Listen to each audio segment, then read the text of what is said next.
beauty with the expo is that you've got the top speakers in the UK talking about relevant topics that have actual meaning when you're going back into the setting. I think coming to these seminars is a great opportunity for people to just get a little bit more in-depth knowledge, to ask questions of people who are working in this particular field. I think it can be really lonely when you're sat back in your nursery worrying about all the things that you worry about as a nursery owner, so I think the chance to get out and see what's going on, talk to other people and get some new ideas is really invaluable. It gives them an opportunity to find out what the latest research is saying, what latest policy is saying, and helps for them to be able to interpret some quite complicated messages and make it very much more meaningful and useful for them to apply back in their day-to-day practice.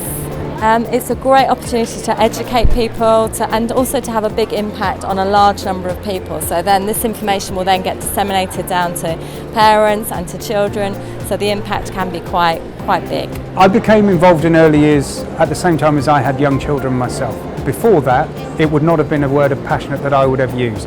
But seeing the pleasure and enjoyment that children have in growing up and that adults have of working with them, I've developed that passion, and it's something I've been able to combine both from a personal perspective and a professional.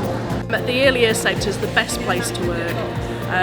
It's forever changing, but we know we make such a massive difference for the children from that early age. I love working with the early years age group because it's such an important time that we can influence their future eating habits, and they're so open and engaged to having fun and experimenting with food. I'm hugely passionate about early years. I think we're really privileged to be working with little people who are our future.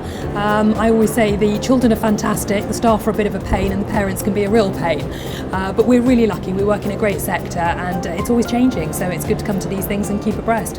Absolutely, early years is critical. So in terms of language development, it's the place that's got to have really good quality language learning opportunities for children. It's crucial to get it right in the early years. Oh, I'm completely passionate about food, why it's so important for us growing and for young children, and obviously that's why I've set up the Food Teacher, and that's what I'm out there to do.